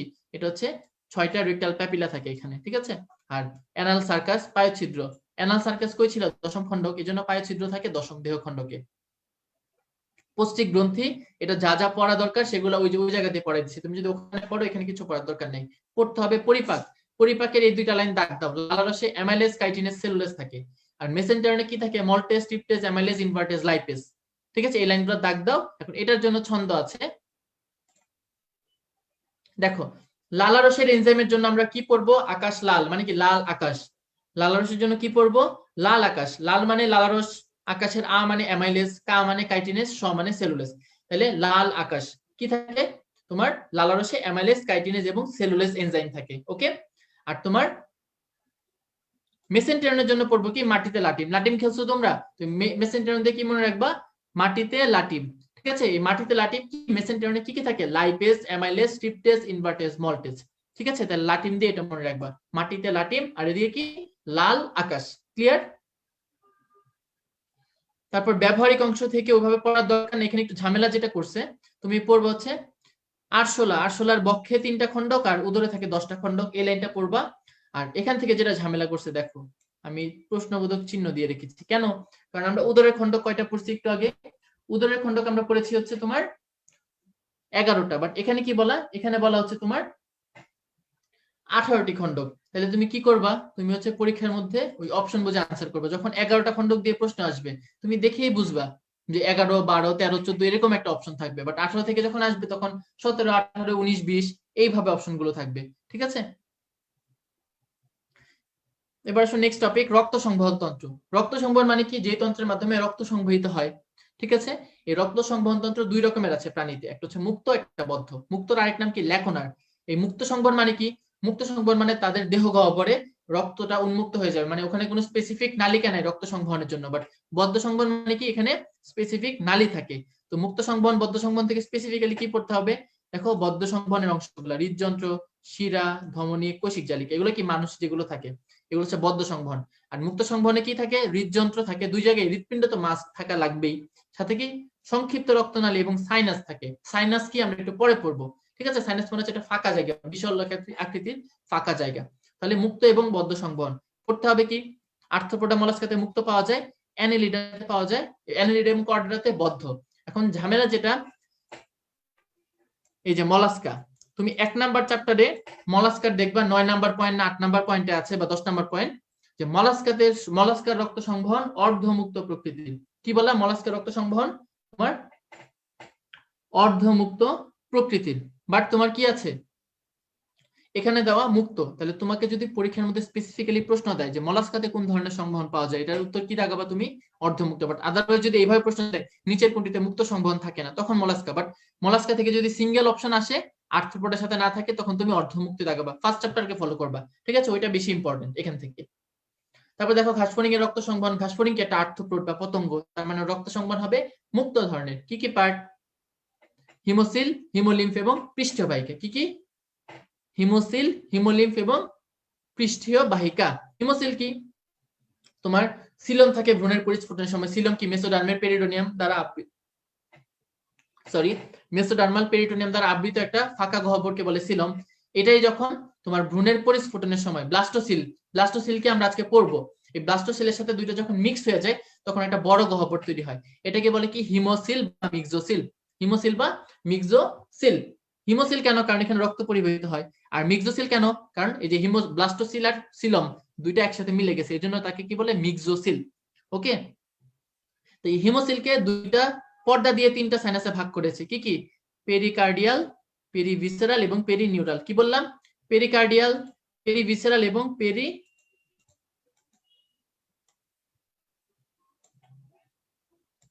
নিউরাল। পেরিকার্ডিয়াল, কার্ডিয়াল বলে তোমাদের মাথায় কি আসে? কার্ডিওলজি। কার্ডিওলজি মানে কি? হৃদপিণ্ড। তাহলে এখানে কি থাকে? হৃদযন্ত্র। পেরিভিসেরালটা বাদ রাখলাম। নিউরাল, নিউরাল মানে কি? নিউরন। নিউরন বলতে তোমাদের মাথায় কি আসবে? স্নায়ুর কথা আসবে। নিউরন মানে কি? স্নায়ু। লাস্টের হলো পেরিভিসেরাল, এটা মুখস্থ করতে হবে। পেরিভিসেরাল থাকে পৌষ্টিক নালী। কি থাকে? পেরিভিসেরালে পৌষ্টিক নালী থাকে। ওকে, তারপর রক্ত সংবহন তন্ত্রের 2 নাম্বার অংশ, সেটা হচ্ছে হিমোলিম্ফ। হিমোলিম্ফ কি? ঘাসফড়িং এর রক্তকে বলা হয় হিমোলিম্ফ। তো হিমোলিম্ফের যে স্পেশালিটি, হিমোলিম্ফের মধ্যে কোনো রঞ্জক থাকে না, শ্বাস রঞ্জক থাকে না, যার কারণে তোমার হিমোলিম্ফটা শ্বসনে ভূমিকা পালন করে না। এখান থেকে যদি একটা প্রশ্ন আসে, সেই প্রশ্নটা কি দিবে, যে নিচের কোনটি হিমোলিম্ফের কাজ নয়। ঠিক আছে, অপশনে সবকিছু দিয়ে এক্সট্রা কি দিবে, শ্বসনে ভূমিকা রাখে না। আর হিমোলিম্ফ কি, তোমার রক্ত এবং লিম্ফ, ওদের তো মুক্ত সংবহন, ওদের কোনো আলাদা নালী নাই রক্ত লিম্ফের জন্য বা রক্তের জন্য, তো সব হচ্ছে একসাথে মিক্স হয়ে যায়, এই জন্য বলে কি হিমোলিম্ফ। ঠিক আছে, আর ওদের যে রক্তকণিকা তাকে কি বলে, হিমোসাইট বলে। এখন এই যে এই লাইনটা একটু দাগ দিয়ে রাখো, তোমাদের বই এটা স্লাইডে দাগ পড়ে নাই। এই যে ডানার সঞ্চালন এবং খোলস মোচন, এটা কার কাজ? এটা হচ্ছে হিমোলিম্ফের কাজ। ডানার সঞ্চালন এবং খোলস মোচন কার কাজ? এটা হচ্ছে তোমার হিমোলিম্ফের কাজ। ঠিক আছে, এটা হিমোলিম্ফের কাজ, একটু এক্সেপশনাল, রক্তের তো সাধারণত এরকম কোনো কাজ হওয়ার কথা না, বাট এটা মনে রাখতে হবে। ঠিক আছে, তারপর হচ্ছে তোমার যেটা জানতে হবে হিমোলিম্ফ। এখন হচ্ছে আমরা একটু বিশাল আকৃতির এক্সট্রা পড়া। এই যে হিমোলিম্ফ নিয়ে এই যে দেখো অনেকগুলা ইনফরমেশন দেওয়া। ঠিক আছে, এই ইনফরমেশন গুলা প্রত্যেকটা জিনিস তোমার কম্পেনিয়ন বুকের এক্সট্রা ক্লাস নোট যেটা, ঠিক আছে, ওই যে এক্সট্রা যে অংশ, অতিরিক্ত তথ্য, ওখানের মধ্যে প্রত্যেকটা লাইন আছে একদম সেম এইভাবে, এখানে যেরকম সিরিয়ালে দেওয়া ওখানে একদম সেম সিরিয়ালে দেওয়া। এটা হচ্ছে প্রত্যেকটা মুখস্থ করার ইনফরমেশন। তোমার ওদের দেহের ওজনের কত ভাগ রক্ত, রক্তরসে পানি কতটুকু, হিমোসাইটের সর্বমোট সংখ্যা 9 মিলিয়ন, তারপর প্রতি ঘন মিলিমিটারে কত থাকে, 15 থেকে 60,000 হিমোসাইট থাকে, তারপরে হিমোসাইটের টাইপ কত, তো প্রত্যেকটা পয়েন্ট হচ্ছে মুখস্থ করতে হবে। ঠিক আছে, এই প্রত্যেকটা পয়েন্ট এটা এক্সট্রা, অন্যান্য বই থেকে তুমি আর কিছু না পড়ো, সেকেন্ড বই থেকে ভাই আমি কিচ্ছু পড়বো না, আপনি কেন আমাকে পড়তে বলতেছেন, বাট তুমি অন্তত হিমোলিম্ফটা মাস্ট পড়বে, এটা খুবই ইম্পর্টেন্ট। ঠিক আছে, হিমোলিম্ফ থেকে এক্সট্রা একটা যেটা জানার বিষয়, এই যে দেখো হিমোসাইট 3 ধরনের, এখানে কি বলে আর্নল্ডের মতে হিমোসাইট 4 প্রকার। তাহলে যদি বলে হিমোসাইট কয় প্রকার, দাগাবাকি 3 প্রকার, বাট যদি আর্নল্ডের নামটা মেনশন থাকে, যদি বলে আর্নল্ডের মতো কত প্রকার, তখন দাগাবা 4 প্রকার, বাট আদারওয়াইজ তুমি হিমোসাইট কয় প্রকার দাগাবা 3 প্রকার। আর হিমোলিম্ফের বিশেষ উপাদান দেখো সব কি, উচ্চ উচ্চ উচ্চ, আর নিম্ন, উচ্চ মাত্রা বললে উচ্চ, অনুপাত বলে নিম্ন, আর সাথে কি থাকে, রক্তের চিনি আর রক্তের লিপিড। চিনি কোনটা, ট্রি হ্যালোজ, ট্রি হ্যালোজের জায়গায় তোমাকে টেট্রা হ্যালোজ বা যে কোনো কিছুই দিয়ে দিতে পারে, তাহলে ট্রি হ্যালোজ। আর এখানে দেখো রক্তলিপিড কোনটা থাকে, ডাইগ্লিসারাইড। তোমরা ডাইগ্লিসারাইডের সাথে বিষয়টা পরিচিত না, তোমরা হচ্ছে ট্রাইগ্লিসারাইড ওয়ার্ডটা শুনছো, সো টিচার ওইভাবে ট্রাইগ্লিসারাইড দিয়ে দিবে ডাইগ্লিসারাইডের জায়গায়। ওকে, আর লাস্ট পার্ট সেটা হচ্ছে তোমার পৃষ্ঠীয় বাহিকা। ঠিক আছে, লাস্ট পার্টটাকে কি বলে, পৃষ্ঠীয় বাহিকা। এটা কি ঘাসফড়িং এর প্রধান স্পন্দনশীল অঙ্গ। ঠিক আছে, কারণ পৃষ্ঠীয় বাহিকার মধ্যে হৃৎপিণ্ড থাকে, হৃৎপিণ্ডের কাজ হচ্ছে বিট করা, তাহলে এটা প্রধান স্পন্দনশীল অঙ্গ। দেখো কি নিয়ে গঠিত, সম্মুখ পশ্চাৎ অ্যাওর্টা, সাথে হৃদযন্ত্র, এই হৃদযন্ত্রের প্রকোষ্ঠ থাকে 60টা। তাহলে ঘাসফড়িং এর হৃদযন্ত্র কয় প্রকোষ্ঠ বিশিষ্ট, উত্তর হচ্ছে 7টি প্রকোষ্ঠ যুক্ত। ঘাসফড়িং এর কম্পিনেন্ট বুকে ছক পাচ্ছ না তুমি, অতিরিক্ত তথ্যতে দেখো।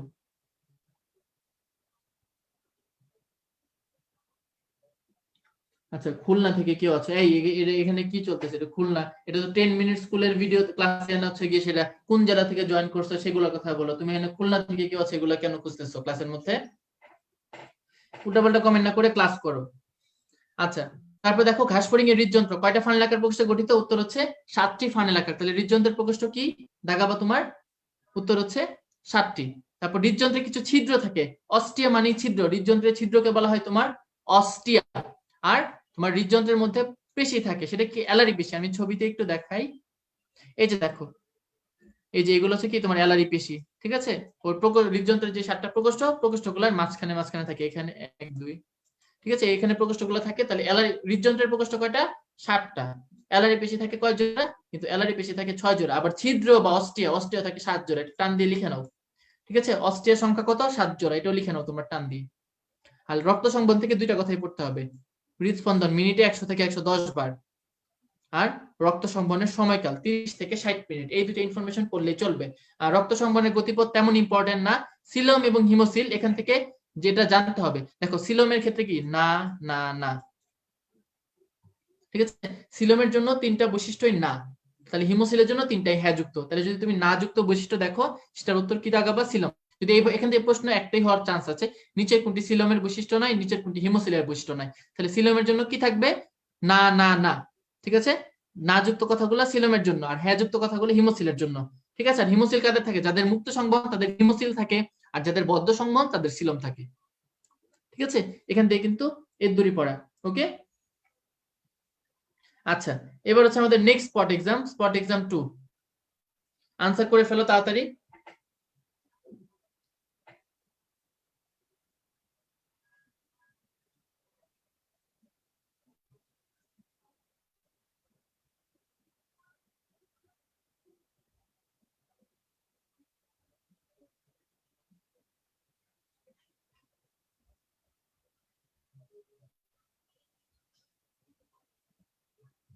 আমি তোমাদের আনসার গুলো চেক করছি, হ্যাঁ।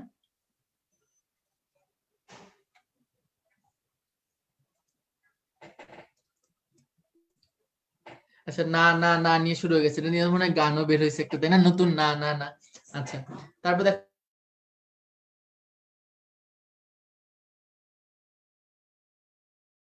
কি হতো, এটার পরিপাকের সূত্রপাত সংঘটিত হবে তোমার ক্রপে।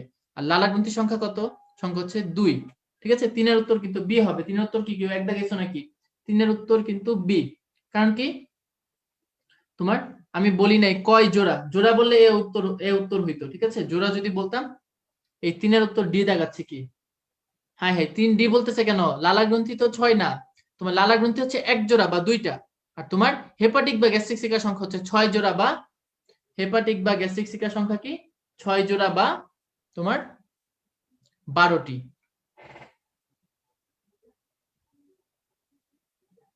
ঠিক আছে, আচ্ছা। নেক্সট, ঘাসফড়িং এর শ্বসন তন্ত্র। শ্বসন তন্ত্র থেকে কি জানতে হবে? শ্বসন তন্ত্র থেকে জানতে হবে ঘাসফড়িং এর শ্বসন তন্ত্রকে কি বলা হয়? ট্রাকিয়াল তন্ত্র। ঠিক আছে, ট্রাকিয়া একটা মূল অঙ্গ। ট্রাকিয়ার মানে আমাদের ক্ষেত্রে যেমন ফুসফুস মেইন, ওদের ক্ষেত্রে কি, হ্যাঁ, অস্টিয়া 7 জোড়া, অস্টিয়ার সংখ্যা 7 জোড়া। আমাদের যে বিশেষ তন্ত্র তৈরি করতেছে সেটাকে কি বলে? ট্রাকিয়াল তন্ত্র। ঠিক আছে, আমাদের মানে যে ঘাসফড়িং এর ক্ষেত্রে, তাহলে ওর কি মূল, আমাদের ক্ষেত্রে ফুসফুস, ওদের ক্ষেত্রে কি, ওদের ক্ষেত্রে ট্রাকিয়া, মাছের ক্ষেত্রে দেখবা পড়বা ফুলকা। তো ওদের ট্রাকিয়া এবং এটার চারপাশে যে অঙ্গগুলা, তারা মিলে তৈরি করে ট্রাকিয়াল তন্ত্র। ঠিক আছে, কি তৈরি করে? ট্রাকিয়াল তন্ত্র।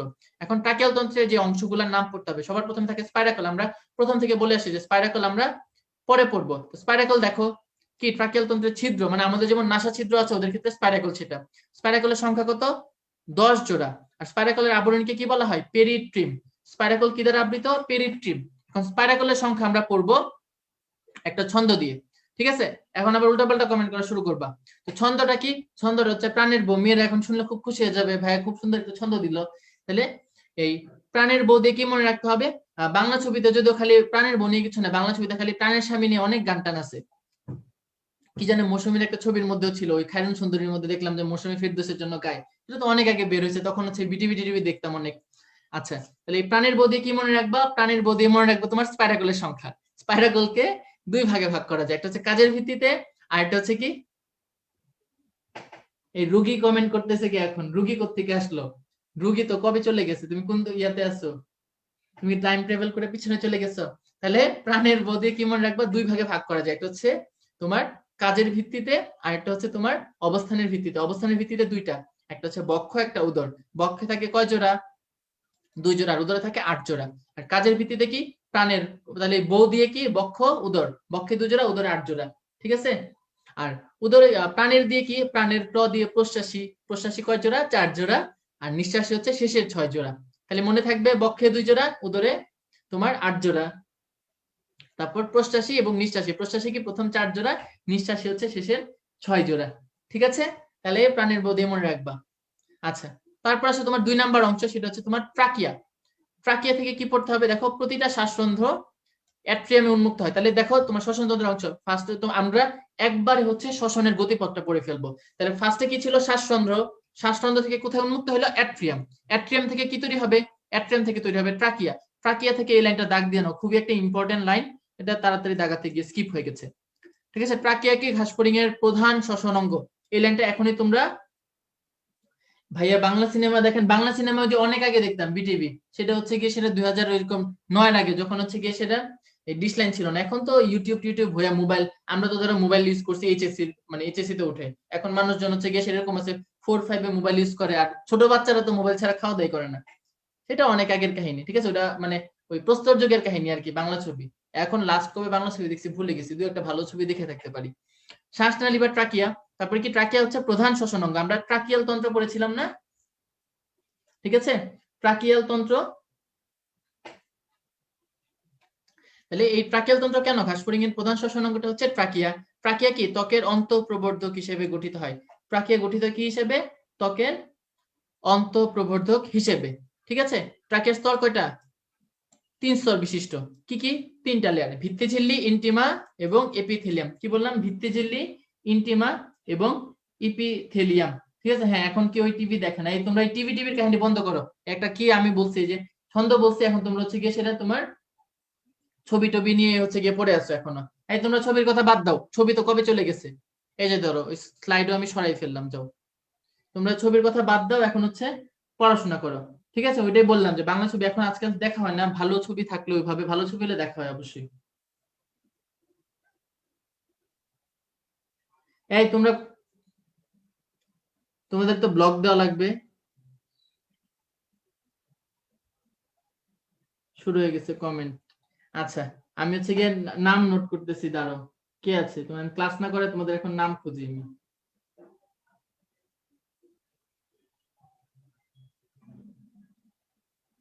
আমি কি নাম নিব ক্লাসে নাকি নাম নিব না?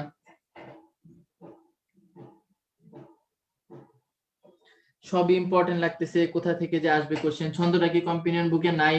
ছন্দটা কম্পিনিয়ন বুকে আমি যত জানি দিয়েছিলাম, আমার ঠিক খেয়াল নাই। ইরেভিলেন্ট কমেন্ট করা বন্ধ করো। ঠিক আছে? ইরেভিলেন্ট কমেন্ট করা বন্ধ করো। আচ্ছা, তাহলে শ্বাসনালী বা ট্রাকিয়া মনে থাকবে এটা। তাহলে ট্রাকিয়ার কি জানতে হবে? এই যে ইন্টিমাটা আছে, ইন্টিমা কি? ইন্টিমা হচ্ছে পুরো হয়ে আংটির মতো বলয় তৈরি করে। ঠিক আছে? ইন্টিমাটা হচ্ছে পুরো হয়ে আংটির মতো বলয় তৈরি করে। ঠিক আছে? এই বলয়গুলাকে কি বলে? এগুলাকে বলে হচ্ছে তোমার টিনিডিয়া। এই বলয়গুলাকে কি বলে? এটাকে বলে কি? টিনিডিয়া। এই টিনিডিয়া থাকায় ট্রাকিয়া কখনো চুপসে যায় না। তারপর 3 জোড়া কাণ্ড, এত ইম্পর্টেন্ট না। ট্রাকিওল থেকে পড়বা। ট্রাকিওল হচ্ছে ট্রাকিয়ার শাখা, বাট ট্রাকিওল সৃষ্টি হয় কিন্তু ট্রাকিয়ার কোষ, ট্রাকিওল কোষ থেকে। দেখো, উৎপন্ন হয় ট্রাকিওল কোষ থেকে, বাট ট্রাকিয়ার শাখা হচ্ছে ট্রাকিওল। এই কথাটা মনে রাখবো। যদি বলে কোথা থেকে উৎপন্ন, দাগ দিব হচ্ছে তোমার ট্রাকিওল কোষ। বাট যদি বলে যে তোমার কার শাখা, উত্তর হচ্ছে ট্রাকিয়া। ঠিক আছে? আর ট্রাকিওলের ব্যাস কত? 1 মাইক্রোমিটার। এটা পড়লা। বায়োথলির কাজ কি? ট্রাকিওল, এবং ট্রাকিওল মানে ট্রাকিওল হচ্ছে তোমার অ্যালভিউলাসের সম। ঠিক আছে? অ্যালভিউলাসের মতোই ট্রাকিওল হচ্ছে তোমার কিসের মতো? অ্যালভিউলাসের মতো। তাহলে অ্যালভিউলাসের কাজ কি? শ্বসন, গ্যাস আদান প্রদান, অক্সিজেন, কার্বন ডাই অক্সাইড। তো ট্রাকিওলের কাজ কি? সেম, গ্যাসীয় আদান প্রদান। আর বায়োথলি থেকে কি পড়বে? এটা শ্বসনের সময় বায়ু প্রবাহ নিয়ন্ত্রণ করে। ওকে? ট্রাকি এবং ট্রাকিওলের যে পার্থক্যটা, এই ছকটা পড়তে হবে। এই ছকটা খুবই ইম্পর্টেন্ট একটা ছক। ঠিক আছে? 3 স্টার দেওয়া আছে, দেখো। কি জানবা? ট্রাকিয়া মানে শ্বাসনালী। ট্রাকিওল কি? ট্রাকিয়ার শাখা। ট্রাকিয়ার মধ্যে সবসময় কি থাকবে? এটার গহ্বরটা প্রশস্ত। ট্রাকিওল কি? ছোট একটা কোষ, তার মানে কি সরু গহ্বর। তারপর ট্রাকিয়া তৈরি হবে অ্যাট্রিয়াম থেকে। ট্রাকিওল তৈরি হবে কি থেকে? ট্রাকিয়া তৈরি হবে অ্যাট্রিয়াম থেকে। ট্রাকিওল তৈরি হবে কি থেকে? ট্রাকিওল তৈরি হবে ট্রাকিওল কোষ থেকে। তারপর ট্রাকিওলের প্রাচীরে কিউটিকল এবং ইন্টিমা যুক্ত, কিন্তু তোমার ট্রাকিওলে কি? ইন্টিমা নাই। তাহলে ট্রাকিওল কি? ইন্টিমা বিহীন। ঠিক আছে? ট্রাকিওল হচ্ছে ইন্টিমা বিহীন, এই কথাটা মনে রাখতে হবে। ওকে? তারপর লুমেন বা বায়ুপূর্ণ, তাদের ইয়েতে লুমেনে কি থাকে? বায়ু থাকে। আমাদের ট্রাকিয়াতে কি বাতাস থাকে না? উইন্ড পাইপ বলে ট্রাকিয়াকে কিন্তু। তো এখানে কি? বায়ুপূর্ণ। আর এখানে কি থাকে? লুমেনের মধ্যে তরল থাকে। আর দেহ টিস্যুর সাথে ট্রাকিয়ার কি প্রত্যক্ষ সংযোগ নাই, বাট ট্রাকিওলের আছে। কারণ ট্রাকিয়া তো একদম ইনিশিয়াল পার্টটা, আর ট্রাকিওল হচ্ছে একদম ফাইনাল পার্টটা শ্বসন তন্ত্রের। ঠিক আছে? জুম করলাম তো, আর কত জুম করব? এই যে অনেক জুম করা হয়েছে এখনো।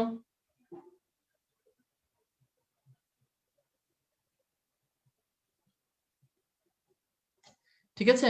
তাহলে এই কথাটা মনে রাখতে হবে। ওকে? তাহলে প্রশ্ন দিবে, নিচের কোনটি ট্রাকিয়ার বৈশিষ্ট্য নয়? 3টা এখান থেকে দিয়ে এখান থেকে একটা তুলে দিবে, নিচের কোনটি ট্রাকিওলের বৈশিষ্ট্য নয়। এভাবেই প্রশ্ন হওয়া সম্ভব। আর এই যে একটা যেটা ঝামেলা আছে তোমার, সেটা হচ্ছে কি? সেটা হচ্ছে দেখো, ইন্টিমা থাকায় ট্রাকিওল কখনো চুপসে যায় না। এখানে বলা কি? ইন্টিমা থাকায় চুপসে যায় না। আর আমরা উপরে কি পড়ছি? টিনিডিয়া থাকায় ট্রাকিয়া চুপসে যায় না। তো তোমার অ্যাকচুয়ালি ইন্টিমার যে বলয়টা, ইন্টিমা বলয় ফর্ম করে টিনিডিয়া করে, ওই টিনিডিয়া থাকার কারণে টিনিডিয়া রাইট আনসার। তো তোমার যদি ইন কেস অপশনে দুইটাই থাকে, টিনিডিয়া দাগাবা, বাট যদি খালি ইন্টিমা থাকে, ইন্টিমা দাগাবা। ওকে? তারপর শ্বসন পদ্ধতি, এখানে যে শ্বাসরন্ধ্রের সংখ্যা বলা হয়ে গেছে। আর শ্বাসরন্ধ্র নিয়ন্ত্রণ করে কে? শ্বাসরন্ধ্র নিয়ন্ত্রণ করে হচ্ছে তোমার কি? শ্বাসরন্ধ্র।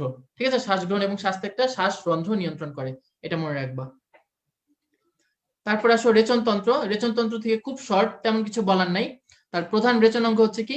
ঘাসফড়িং এর প্রধান রেচন অঙ্গ হচ্ছে ম্যালপিজিয়ান নালিকা, সাথে কিছু অতিরিক্ত রেচনাঙ্গ থাকে। ঘাসফড়িং এর প্রধান রেচনাঙ্গ কি? ম্যালপিজিয়ান নালিকা, সাথে কিছু অতিরিক্ত রেচনাঙ্গ, এই যে ইউরেট কোষ, ইউরিকোষ গ্রন্থি, নেফ্রোসাইট এবং কিউটিকল, এই চারটা। এটার আবিষ্কারক ম্যালপিজিয়ান। দেখো ম্যালপিজিয়ান নালিকা, নাম কি? ম্যালপিজিয়ান নালিকা। তাহলে এটা কোন ইয়ারের বই? এটা সেপ্টেম্বরের বই, সেপ্টেম্বর 2020, সেপ্টেম্বর 2020 বইটা। ঠিক আছে, তাহলে তোমার ম্যালপিজিয়ান নালিকা, মার্সেলো ম্যালপিজি এটা আবিষ্কার করেন। এটা থাকে কোথায়? মধ্য এবং পশ্চাৎ নালীর সংযোগস্থলে। আর এখানে কি পাওয়া যায় দেখো, এখানে মাইক্রোভিলাই থাকে যেগুলো ব্রাশ বর্ডার গঠন করে। এই কথাটা মনে রাখতে হবে। ম্যাক্রোভিলাই কি করে? মাইক্রোভিলাইটা হচ্ছে ব্রাশ বর্ডার গঠন করে, যেটা কি থাকে ওদের ম্যালপিজিয়ান নালিকাতে। আর এখানে দুইটা এক্সট্রা কথা, রেচনতন্ত্রটা নেফ্রিডিয়াল ধরনের। রেচন পদার্থ কি কি আছে? অ্যামোনিয়া, ইউরেট এবং ইউরিক কোষ, ইউরিক অ্যাসিড। তারপর লুমেন বা বায়ুপূর্ণ, তাদের ইয়েতে লুমেনে কি থাকে? বায়ু থাকে। আমাদের ট্রাকিয়াতে কি বাতাস থাকে না? উইন্ড পাইপ বলে ট্রাকিয়াকে, কিন্তু তো এখানে কি বায়ুপূর্ণ। আর এখানে কি থাকে? লুমেনের মধ্যে তরল থাকে। আর দেহ টিস্যুর সাথে ট্রাকিয়ার কি প্রত্যক্ষ সংযোগ নাই, বাট ট্রাকিওলের আছে। কারণ ট্রাকিয়া তো একদম ইনিশিয়াল পার্টটা, আর ট্রাকিওল হচ্ছে একদম ফাইনাল পার্টটা শ্বসনতন্ত্রের। ঠিক আছে, জুম করলাম তো, আর কত জুম করব? এই যে অনেক জুম করা হয়েছে এখনো।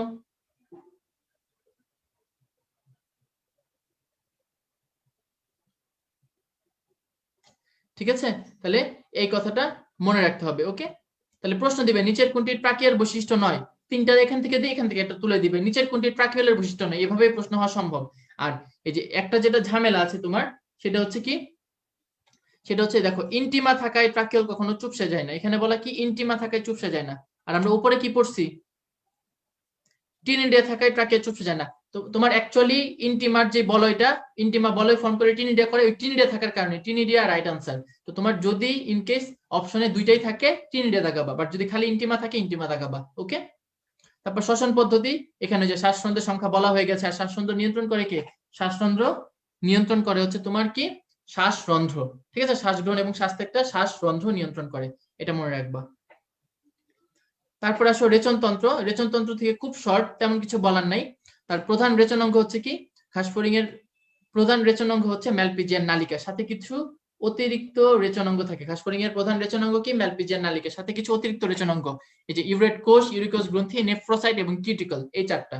এটার আবিষ্কারক ম্যালপিজিয়ান। দেখো ম্যালপিজিয়ান নালিকা, নাম কি? ম্যালপিজিয়ান নালিকা। তাহলে এটা কোন ইয়ারের বই? এটা সেপ্টেম্বরের বই, সেপ্টেম্বর 2020, সেপ্টেম্বর 2020 বইটা। ঠিক আছে, তাহলে তোমার ম্যালপিজিয়ান নালিকা, মার্সেলো ম্যালপিজি এটা আবিষ্কার করেন। এটা থাকে কোথায়? মধ্য এবং পশ্চাৎ নালীর সংযোগস্থলে। আর এখানে কি পাওয়া যায় দেখো, এখানে মাইক্রোভিলাই থাকে যেগুলো ব্রাশ বর্ডার গঠন করে। এই কথাটা মনে রাখতে হবে। ম্যাক্রোভিলাই কি করে? মাইক্রোভিলাইটা হচ্ছে ব্রাশ বর্ডার গঠন করে, যেটা কি থাকে ওদের ম্যালপিজিয়ান নালিকাতে। আর এখানে দুইটা এক্সট্রা কথা, রেচনতন্ত্রটা নেফ্রিডিয়াল ধরনের। রেচন পদার্থ কি কি আছে? অ্যামোনিয়া, ইউরেট এবং ইউরিক কোষ, ইউরিক অ্যাসিড। আর সাথে হচ্ছে ম্যালপিজিয়ান নালিকার কাজ কি? অসমো রেগুলেশন। আমাদের বৃক্কের কাজও কি ছিল? অসমো রেগুলেশন, মানে কি? পানির ভারসাম্য রক্ষা। তো ওদের ক্ষেত্রে কি? ওদের রেচনাঙ্গত বৃক্ক, তো সেই হিসাবে অসমো রেগুলেশনটা কে করবে? ম্যালপিজিয়ান নালিকা। তারপর এখানে আনুষঙ্গিক রেচনাঙ্গ থেকে যেটা পড়বা, চারটা কোষের নাম পড়বা। আর হচ্ছে তোমার এই যে ফ্যাট বডি, এটা এক্সট্রা। হ্যাঁ, ফ্যাট বডিটা তোমরা লিখে নাও, এটা এক্সট্রা আছে, এটা এখনই লিখে নাও তোমরা, পরে যদি বাদ পড়ে যাবে আবার। আর ম্যালপিজিয়ান নালিকার সংখ্যা পড়বা, কয়টা আছে? 100টি। ম্যালপিজিয়ান নালিকার সংখ্যা কত? 100টি। সংবিধি অঙ্গ, এই টপিকটা আজমল স্যারের বইয়ে ঠিক মতো দেওয়া নাই। তোমার সংবিধি অঙ্গ টপিকটা হচ্ছে আলিম স্যারের বই খুব সুন্দর করে দেওয়া আছে, পয়েন্টগুলো পয়েন্ট আউট করে। ঠিক আছে, তো আলিম স্যারের বই থেকে এটা পড়বা। তোমার কম্পিনিয়ন বুকের মধ্যে সেম টেবিলটাই আছে, এটা কম্পিনিয়ন বুকের টেবিলটাই। ঠিক আছে, সংবিধি অঙ্গ। আলোক সংবিধি মানে কি? লাইট। লাইট কারা রিসিভ করে? আমাদের চোখ। ওদের ক্ষেত্রে ওদের পুঞ্জাক্ষী এবং মুসেলি। স্পর্শ কারা করবে? আমাদের লোম টোম এগুলো, তাই না? ওদের ক্ষেত্রে দেখো ওদের বিসল এবং রোম। তারপরে তোমার গন্ধ সংবিধি কারা? Antenna Rome. অ্যান্টেনার কাজ কি? স্পর্শ, ঘ্রাণ, শব্দ তরঙ্গ অনুভব করা। সো অ্যান্টেনার কাজ কি? গন্ধ সংবেদী। তারপর স্বাদ মানে কি? মুখপাঙ্গের অংশ, ম্যাক্সিলা এবং ল্যাবিয়াম। তারপর তোমার তাপ সংবেদী, মনে রাখবা তাপের ত, এটা কি? প্লান্টুলি প্যাট। তাহলে প্লান্টুলির ট, তাপের ত, প্লান্টুলির ট এবং কি? তাপের ত। আর শ্রবণ সংবেদী কারা আছে? টিম্পেনিক পর্দা এবং পায়োর সার্কিট রোম। ঠিক আছে, এটা একটু এক্সেপশন যে পায়োর সার্কিট রোমের শ্রবণ সংবেদী, কারণ আমরা পড়েছিলাম না ওদের টিম্পেনাম বা শ্রবণ থলি থাকে হচ্ছে পায়ুতে, মানে হচ্ছে উদর অংশে। তাহলে এই জন্য পায়োর সার্কিট রোম গুলা শ্রবণ সংবেদী। ফ্যাট বডি মানে হচ্ছে কি? চর্বির কোষ। ফ্যাট বডি মানে হচ্ছে চর্বির গুচ্ছ। ঠিক আছে, ফ্যাট বডি হচ্ছে চর্বির গুচ্ছ। এবার আসো পুঞ্জাক্ষী। পুঞ্জাক্ষী পড়ার আগে আমাকে বলো তো তোমরা, তুমি একটু কমেন্ট করে বলো পুঞ্জাক্ষীর সংখ্যা কত? আমাকে জানাও তো তোমরা, তোমরা কি জানো পুঞ্জাক্ষীর সংখ্যা কত? ঘাসফড়িং এর পুঞ্জাক্ষীর সংখ্যা কত? আমি একটু কমেন্টে দেখি তোমাদের।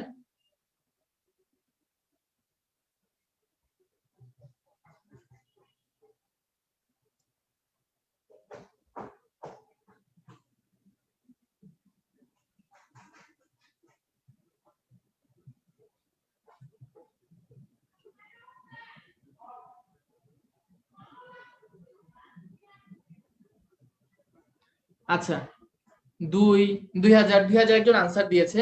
তো এটাই হচ্ছে সমস্যা, মানে পুঞ্জাক্ষী থেকে যেটা বলার, ওই যে 2K অনেকে বলতেছে আবার শর্ট করে, ঠিক আছে। আচ্ছা, তো পুঞ্জাক্ষীর সংখ্যা, পুঞ্জাক্ষী থাকে 2টা, ঠিক আছে। আমি এখানে আসতেছি, দেখো ঘাসফড়িং এর পুঞ্জাক্ষী থাকে 2টা, কারণ আর পুঞ্জাক্ষীর যে গঠন এবং কাজের একক সেটাকে বলে ওমাটিডিয়াম। ওমাটিডিয়াম থাকে প্রত্যেক পুঞ্জাক্ষীতে 2000 করে। পুঞ্জাক্ষীর সংখ্যা কয়টা বললাম? 2টা। আর প্রত্যেক পুঞ্জাক্ষীতে 2000 করে ওমাটিডিয়াম থাকে, তার মানে টোটাল ওমাটিডিয়াম হচ্ছে 4000। তো তুমি নর্মালি চিন্তা করো, যারা যারা যে 2000 বলো বা 2000 ভাবো, অনেকে তো এখন কমেন্ট দেখে ওইভাবে আনসার করতেছো, ঠিক আছে। তুমি নর্মালি চিন্তা করো, এই যে 2K প্রায়ের কথা বলতেছে, তুমি নর্মালি চিন্তা করো, একটা মানুষ, তোমার চিন্তা করো, তোমার যদি শরীরে যদি 2000 চোখ থাকতো, বা ঘাস ফড়িং, সে ছোট্ট একটা প্রাণী, মাত্র কত, মাত্র হচ্ছে 8 সেন্টিমিটার। 8 সেন্টিমিটার দৈর্ঘ্যের একটা প্রাণী, এই 8 সেন্টিমিটার দৈর্ঘ্যের একটা প্রাণীর সারা দেহে যদি চোখ থাকে, সে কি হয়ে যাবে? ঘাস ফড়িং এর জায়গায় হয়ে যাবে চোখ ফড়িং।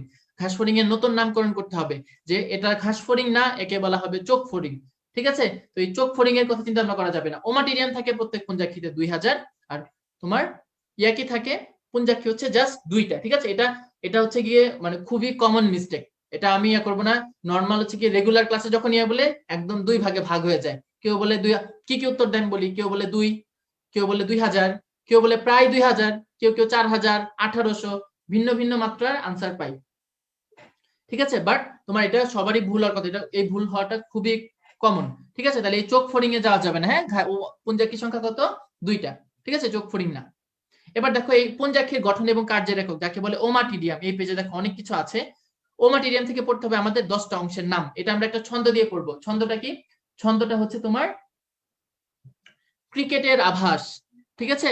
ক্রিকেটের আভাস, এটা দিয়ে মনে রাখতে হবে ওমাটিডিয়ামের অংশ। ক্রিকেটের ক্রি দিয়ে কি? 2টা, ক্রিস্টালাইন কোন কোষ এবং ক্রিস্টালাইন কোন। ক দিয়ে হচ্ছে কর্নিয়াজেন কোষ এবং কর্নিয়া। ট দিয়ে কি? ট দিয়ে কিছু নাই, ট কাটা। র দিয়ে হচ্ছে 3টা, রেটিনাল শীথ, রেটিনুলার কোষ এবং রেটিনাল শীথ, রেটিনুলার কোষ এবং কি? র‍্যাবডম। তারপর আ দিয়ে আরিষ্টঞ্জক আবরণী, ভা দিয়ে ভিত্তি পর্দা, স দিয়ে স্নায়ুতন্ত্র।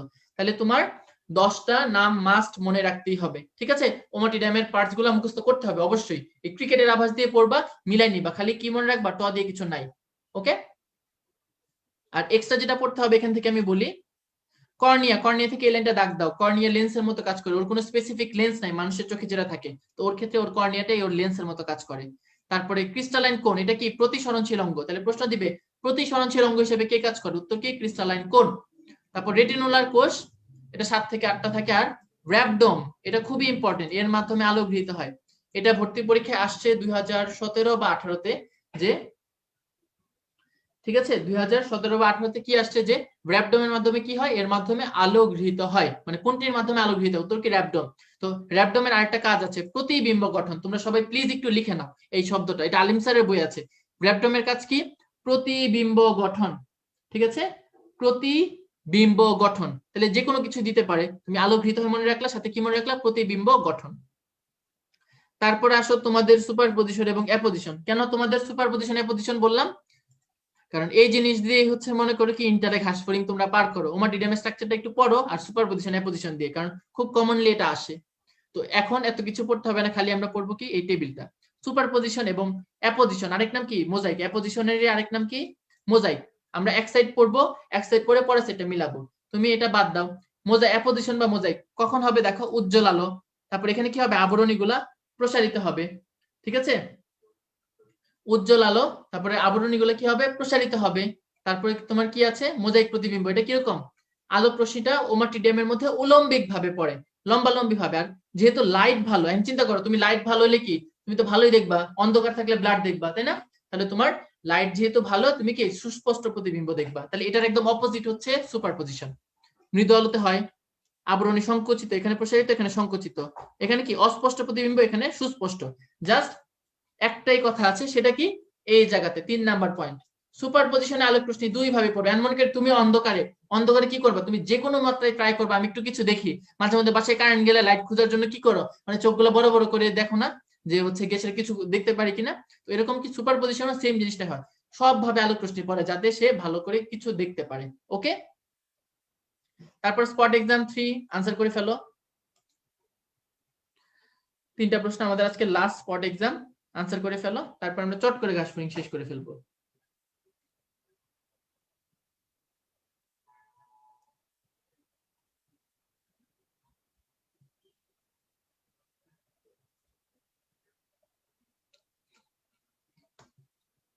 তোমাদের আর কমেন্ট তোমাদের বললে মানে হচ্ছে গিয়ে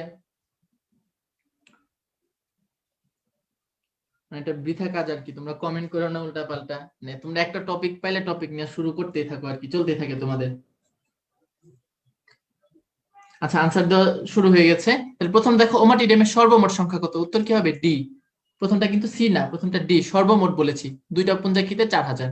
প্রতিবিম্ব কে গঠন করে, র্যাবডম, যেটা বললাম লিখে নাও। আর পেরিট্রিম কার আবরণী, পেরিট্রিম হচ্ছে স্পাইরাকলের আবরণী, তাই না? প্রতিটি স্পাইরাকল পেরিট্রিম নামক কাইটিন নির্মিত বেড দ্বারা পরিবেষ্টিত থাকে। তাহলে পেরিট্রিম হচ্ছে কার আবরণী, পেরিট্রিম স্পাইরাকলের আবরণী। ঠিক আছে, তাহলে এটা যাতে মনে থাকে। এবার আসো ঘাসফড়িং এর প্রজনন প্রক্রিয়া এবং রূপান্তর।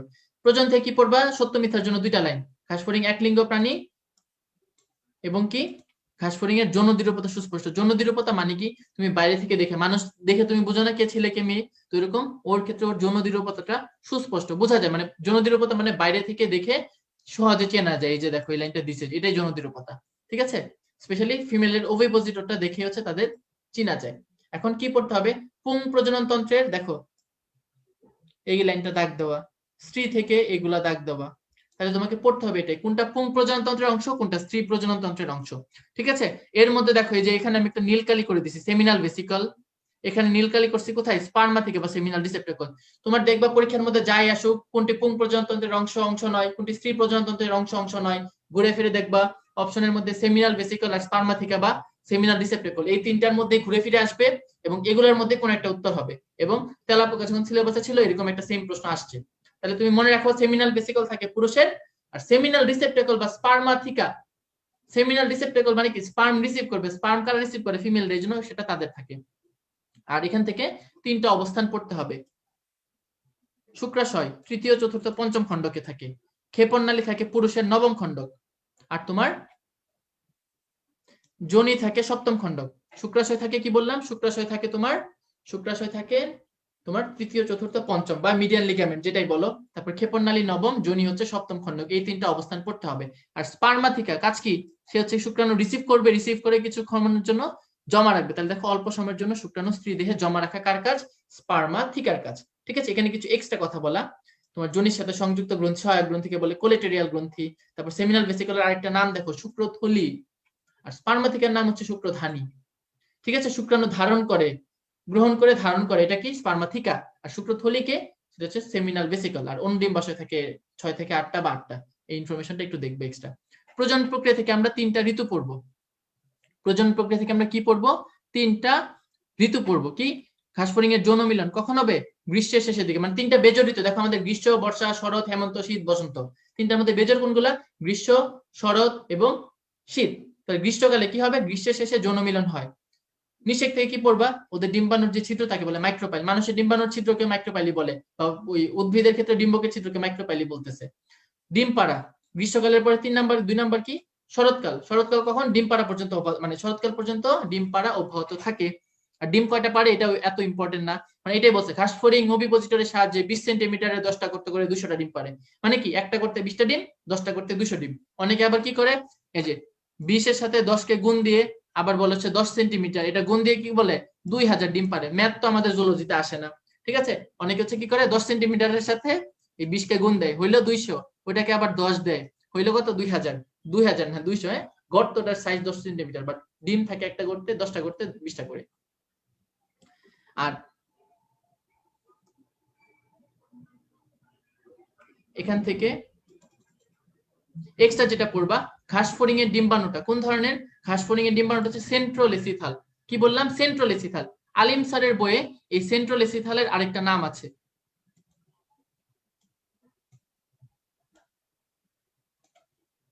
আলিম স্যারের বই কি দেওয়া,